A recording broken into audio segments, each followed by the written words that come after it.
भारत में दहेज प्रथा के विकास में औपनिवेशिक काल की भूमिका महत्वपूर्ण और जटिल थी। हालांकि दहेज प्रथा पहले से ही मौजूद थी, लेकिन ब्रिटिश शासन के दौरान इसमें कई बदलाव आए जिसने इसे एक विकराल सामाजिक समस्या बना दिया। औपनिवेशिक काल से पहले की स्थिति। प्राचीन भारत में स्त्रीधन और कन्याधन जैसी अवधारणाएं मौजूद थीं। स्त्रीधन वो संपत्ति थी जो लड़की को शादी के समय दी जाती थी और उस पर पूरी तरह से उसका अधिकार होता था। ये उसकी सुरक्षा और वित्तीय स्वतंत्रता के लिए होता था। ये संपत्ति लड़की के परिवार द्वारा स्वेच्छा से दी जाती थी और ये एक तरह से उसकी विरासत का हिस्सा थी। इसका उपयोग केवल लड़की के कल्याण के लिए होता था। औपनिवेशिक काल में बदलाव। ब्रिटिश शासन ने कई कानूनी और सामाजिक परिवर्तनों को लागू किया जिसने दहेज प्रथा को एक नया और अधिक हानिकारक रूप दिया। एक संपत्ति के कानून में बदलाव। अंग्रेजों ने भारतीय समाज में संपत्ति के उत्तराधिकार और स्वामित्व से जुड़े कानूनों में बदलाव किए। पुराने हिंदू कानूनों के विपरीत, जिसमें महिलाओं को कुछ हद तक संपत्ति पर अधिकार था, ब्रिटिश कानूनों ने पुरुषों को संपत्ति का मुख्य वारिस बना दिया। इससे महिलाओं को पारिवारिक संपत्ति से पूरी तरह से बाहर कर दिया गया और उनकी वित्तीय सुरक्षा कम हो गई। दहेज उनके लिए एकमात्र वित्तीय सहारा बन गया, जिसने इसकी मांग को और बढ़ा दिया। 2. सामाजिक प्रतिष्ठा का सूचक। औपनिवेशिक शासन के दौरान समाज में प्रतिष्ठा का पैमाना बदल गया। ब्रिटिश शासन में सरकारी नौकरी, शिक्षा और धन को बहुत महत्व दिया जाता था। इसलिए उच्च शिक्षा प्राप्त और सरकारी नौकरी वाले वर्ग की मांग बढ़ गई। लड़के का परिवार अपनी सामाजिक प्रतिष्ठा और अपने बेटे की बाजार कीमत के आधार पर अधिक दहेज की मांग करने लगा। इसने दहेज को एक लेन देन का रूप दे दिया, जहां लड़की की शिक्षा और योग्यता की बजाय उसके परिवार की धन संपत्ति को महत्व दिया जाने लगा। 3. जाति और सामाजिक गतिशीलता पर प्रभाव।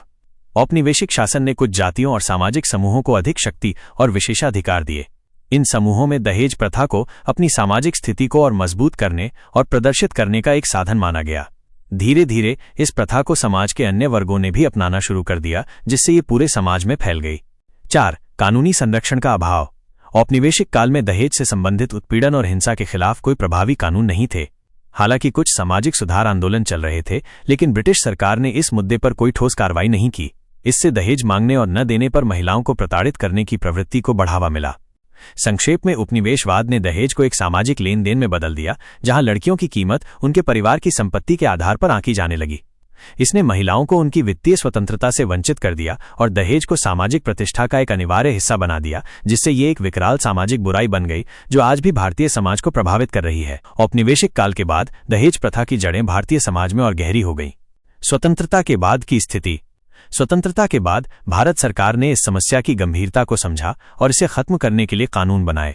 सबसे महत्वपूर्ण कानून था दहेज निषेध अधिनियम, डाउरी प्रोहिबिशन एक्ट 1961। इस कानून के तहत दहेज देना और लेना दोनों ही गैर कानूनी और दंडनीय अपराध घोषित किए गए।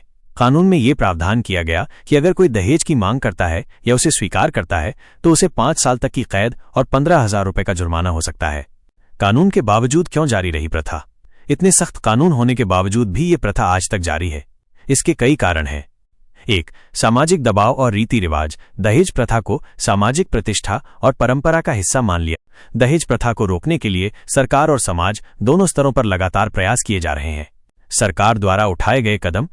भारत सरकार ने दहेज निषेध अधिनियम 1961 के अलावा भी कई महत्वपूर्ण संशोधन और नियम लागू किए हैं।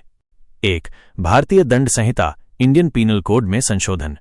दहेज से संबंधित हिंसा और मृत्यु को रोकने के लिए 1983 और 1986 में आईपीसी में धारा 498A दहेज उत्पीड़न और 304B दहेज मृत्यु को जोड़ा गया। धारा 498A, इस धारा के तहत अगर कोई महिला अपने पति या ससुराल वालों द्वारा दहेज के लिए शारीरिक या मानसिक रूप से प्रताड़ित की जाती है तो उन्हें 3 साल तक की कैद हो सकती है। धारा 304B, अगर किसी विवाहिता की शादी के 7 साल के भीतर असामान्य परिस्थितियों में मृत्यु हो जाती है और यह साबित हो जाता है कि मृत्यु से ठीक पहले उसे दहेज के लिए प्रताड़ित किया गया था, तो ससुराल वालों को 7 साल से आजीवन कारावास तक की सजा हो सकती है। 2. परिवार न्यायालय फैमिली कोर्ट्स की स्थापना। 1984 में परिवार न्यायालय अधिनियम के तहत विशेष अदालतों की स्थापना की गई ताकि दहेज और अन्य पारिवारिक विवादों को जल्दी और कुशलता से हल किया जा सके। 3. महिला हेल्पलाइन और जागरूकता अभियान। सरकार द्वारा विभिन्न हेल्पलाइन नंबर और जागरूकता अभियान चलाए जा रहे हैं ताकि पीड़ित महिलाएं आसानी से मदद मांग सकें और अपने अधिकारों के बारे में जान सकें। समाज में जागरूकता और बदलाव। कानूनी कदमों के अलावा दहेज प्रथा को खत्म करने में सामाजिक जागरूकता भी महत्वपूर्ण है। 1. शिक्षा का महत्व। शिक्षा, विशेषकर लड़कियों की शिक्षा, एक शक्तिशाली हथियार है। जब महिलाएं शिक्षित होती हैं तो वे आर्थिक रूप से आत्मनिर्भर बन सकती हैं और दहेज जैसी प्रथाओं का विरोध करने में सक्षम होती हैं।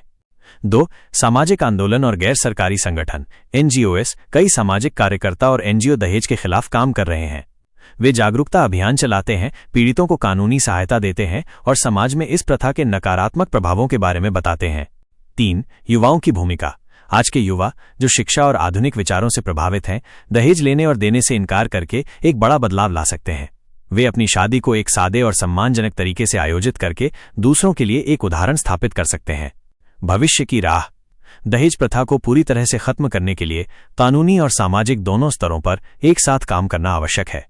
ये केवल एक कानून का मुद्दा नहीं है, बल्कि एक गहरी जड़ वाली सामाजिक मानसिकता का मुद्दा है। जब तक समाज में महिलाओं को समान और सम्मानजनक दर्जा नहीं मिलेगा, तब तक ये प्रथा पूरी तरह से खत्म नहीं हो सकती। ऐसे ही ज्ञानवर्धक वीडियो के लिए कृपया हमारे चैनल को लाइक, शेयर और सब्सक्राइब करें। साथ ही इस वीडियो को अपने दोस्तों के साथ भी शेयर करें ताकि उन्हें भी पता चले कि आप कितने ज्ञानवर्धक वीडियो देखते हैं। धन्यवाद।